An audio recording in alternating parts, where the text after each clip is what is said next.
I know it looks great. Remember there were some videos of them catching on fire? All of a sudden, oh, it's going to catch on. No, it's not going to catch on fire. It just happened. You know, but that's a risk. So with real options is what they'll do is they try to decide what's worth. So, cost $5 million. Say I just got to show a full car for a horrible example. $4 million to open up the dealership. Whether you open it now or 1 year. So the price isn't going to change. If I open the dealership now, I get $600,000 in free cash flow. My cost of capital is 12%. Okay? So, cost, not going to be different. It's going to be $5 million now or $5 million 1 year from now. That's not a difference. That's not a choice, all right? So, here's the value of the firm based on cash flows, $6 million. I take that 600 free cash flow at my WACC, my cost of capital of 12%, subtract 2%, which is what? Future cash flow growth rate, G, and I get NPV of $1 million. Should I do the project? NPV is positive, right? Right. Of course I should. The question is how accurate is that $600,000? Right? So, now, if I delay it for the next year, $5 million is still my cost. Risk-free rate is 5% that I can earn on that $5 million if I were to put in an investment. Volatility is 4%, and I have an opportunity cost of $600,000. I'm going to miss out on that $600,000 in year 1. So $5 million, I put it at 5% interest rate, right? I'll make some money off that $5 million. Volatility is 40%, and my opportunity cost of $600,000. Okay? Stock price, current market value, said $6 million. That's what we got. We calculated. Upfront, $5 million. Expiration, 1 year from now. Risk-free rate of 5%. Volatility is 40. Loss of decay. Guess what? Now they're including volatility, so they're using Black-Scholes model. Okay. Present value of the cost to open up a dealership in 1 year is $4.76 million.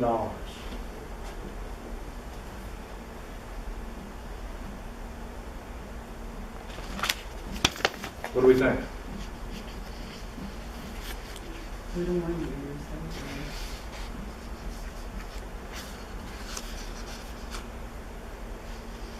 Worth it?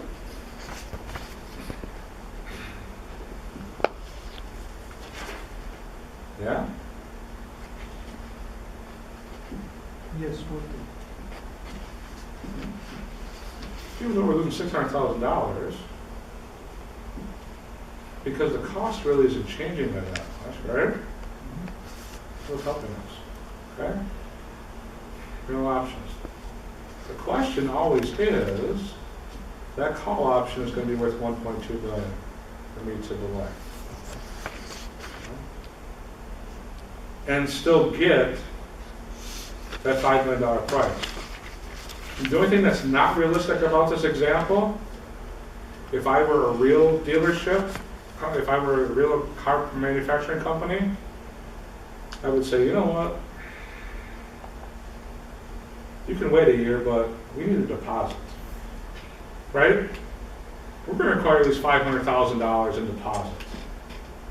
That way, wink, wink, you're assured of getting that dealership. I'm not going to let you wait for free. All right? So that would change the dynamics a little bit in a real application. But it's all based on our analysis. It's based on what we expect future cash flows to be. If future cash flows change, that throws off everything. Mm-hmm. Would it have worked for a Tesla dealership? Yeah, it would. The only problem is they want to do what? They don't want to have, they're fighting with the sale. Remember they were fighting with having the salespeople, remember? In different states, because they had different car dealership rules. I think it was New York or New Jersey. Had certain rules about car dealerships. What's the advantage? I can wait, learn more about the business, right? So we're talking about dealers.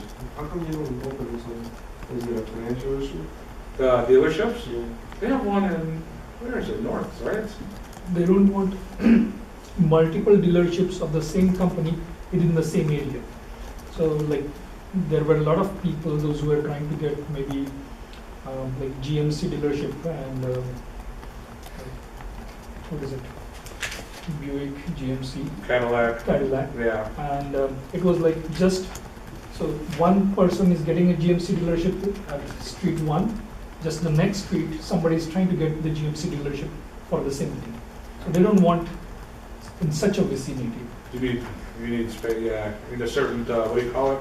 Demographic, right? Demographic. Yeah, where they like, where, because you get the franchise, that no other franchise can open up within so many miles of your franchise. 'Cause otherwise that devalues your franchise. I can't remember, somebody was looking, one of my friends or one of my relatives was looking at the UPS store.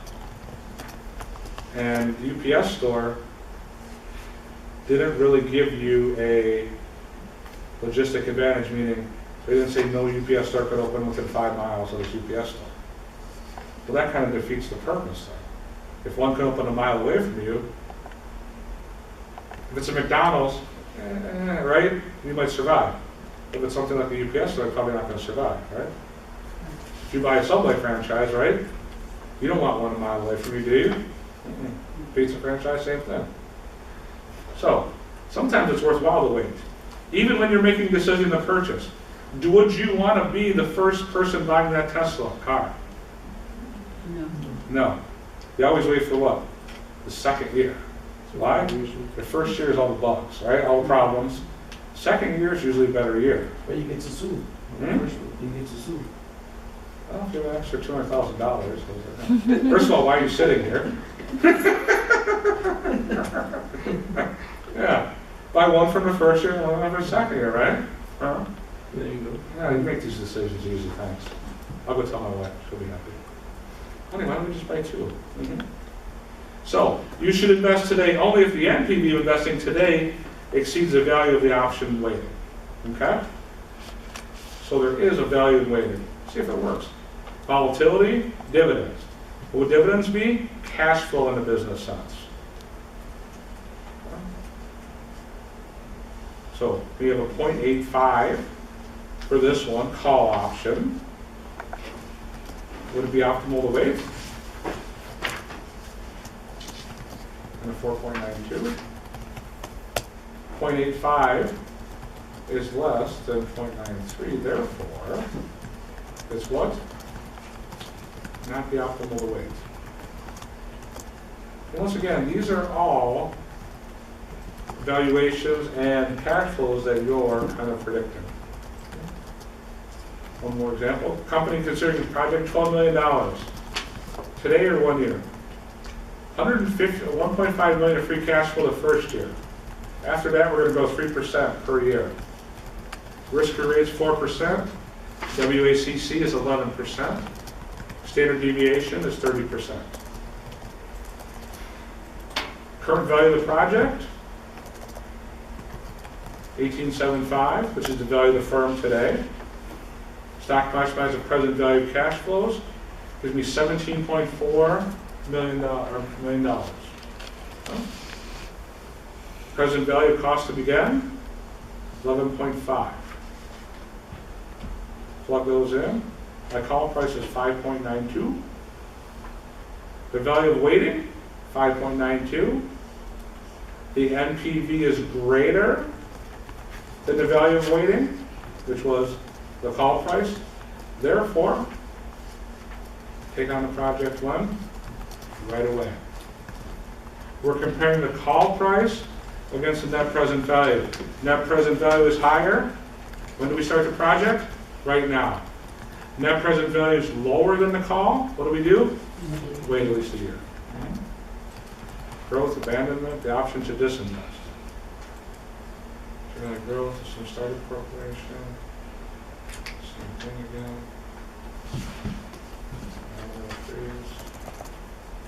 Annuity. Well, how do firms if they don't want to take on all the risk, what kind of things can they do to kind of reduce the risk of expansion?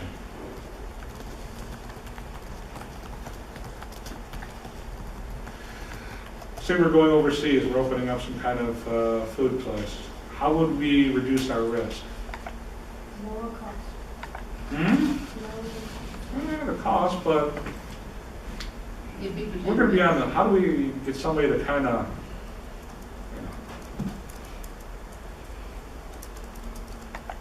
get a partner from that country, right?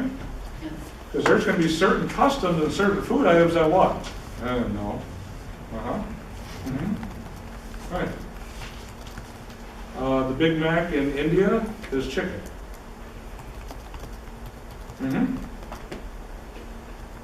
If you go in there and offer a burger, what's going to happen? Right? You offend people, right? Uh-huh.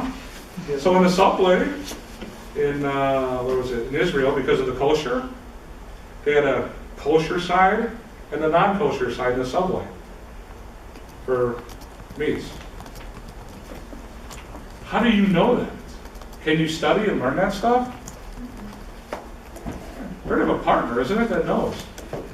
You go, hey, we're going to do this, and they go, what? Right? No, beef isn't going to work. No. Okay. We could do a joint venture with a company, right? Which a joint venture can have a termination date. We can say 5 years from now, if it's not working out, what does that sound like? It sounds like an option, doesn't it? Right. 5 years, if it's not working out, guess what? Go our separate ways, right? What's the problem with a joint venture?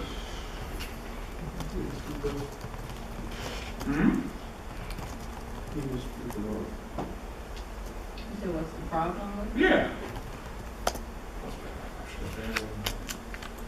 Why the profit? You and your profit, your costs and your profits, I'm wondering, is it all about money? Yeah, You're from that firm, and I'm from the other firm. Is my loyalty going to be in the joint venture, or is it going to be to my original firm? Regional. Original term. That's the problem. You want to make sure they're in a separate location, a separate site, right? And you want to take somebody, you probably want to even hire an outside manager that's not from either company, because then it will really look like that's a separate thing. Right? Why do you think when they have mergers that they fire a lot of the old people? Because you have loyalty to that other staff, right? Mm-hmm. Often to abandon. So in case it doesn't work out, we want to be able to get out of it, right? All the same things. I got cousin failures. I think of anything else that we need to know. Here. Multiple exclusive investments. Mutual exclusive. Here's the problem. Are they related to each other? If I don't do A, I can't do B. Or, if A and B are totally separate, it's a different thing. Does one investment, one project rely upon another? If it doesn't, well, then I can look at the NPV separately, right? If it does, then I got to look at the NPVs in a different way. Okay. So, one example. Firm has produced two different designs. Cheaper design, 10 million. More expensive design, 16 million. Better than my wife picks a $16 million one. In both cases, the machines are expected to save Canadian Motors $3 million per year. The cost of capital is 10%. Which one should we approve? Second. NPV, shorter lived, is 1.37. NPV of the longer one is what? The NPV rule suggests using the longer one, but what are we missing out on? NPV doesn't look at lifespan, right? If if we're looking at lifespan, what would we take? The 5-year one, right? Yes. So NPV sometimes, that's the only one. Replacement. Proven annual benefit method. Usually dependent investments. Materials,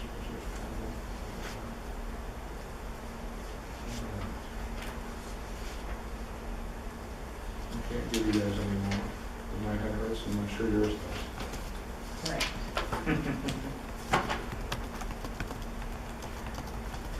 Do a couple, remember these at all? Profitability index, what's that? Oh, no, come on. Didn't move anything. There we go.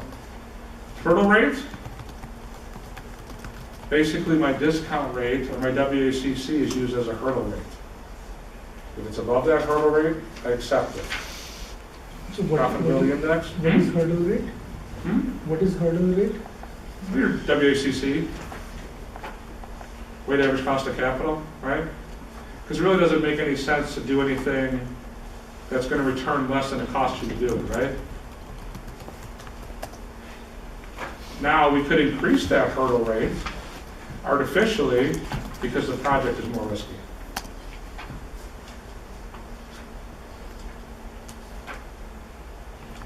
So how do you increase the hurdle rate? Like you decide on. You could take a measure of beta and say, okay, we're a power company. We're going to open up a natural gas plant versus opening up a nuclear power plant. Huge difference in risk, right? That nuclear power plant probably 4 times as risky. You could take that and multiply that rate by 3 or 4 times on that nuclear power plant. So it's not something related to the calculations, but the multiplication factor is decided by The company the company. and how risky they assess that is, yeah. And usually I use applications like that because a nuclear power plant versus a natural gas power plant, as soon as people hear nuclear power, right? There's objections, there's all these rules you have to go through. They're building 2 in Alabama, I think, and those are up to $5 billion a piece already. They're not even close to being done yet.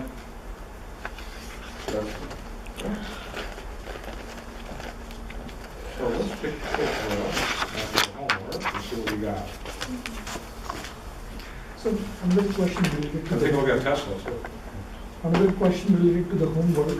Let's see what we got. So whatever that we are submitting, are we ever going to get the correct answers for it? Like, The homework? Yeah, I resend it to you if there's any, yep. Now the discussion questions, I just give you,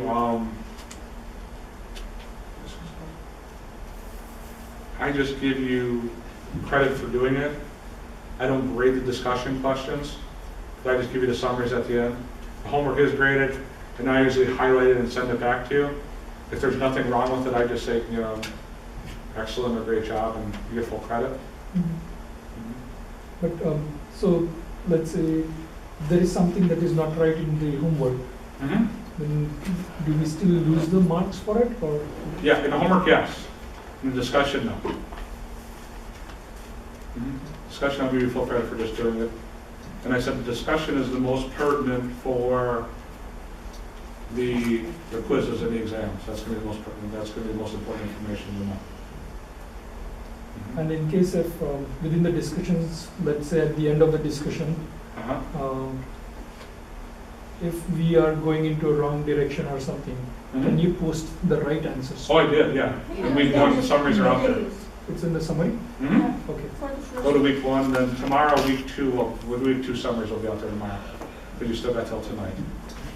So, do chapter 20 and chapter 21. We didn't cover chapter 30 yet. Right, and there's 2 problems.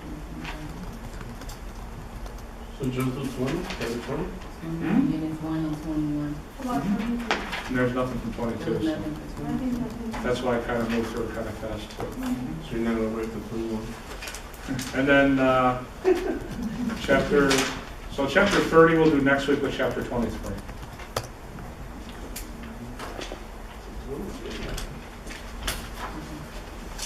Go home, go somewhere. Don't stay here. Go sleep. Yes. Okay. I'll try to finish up with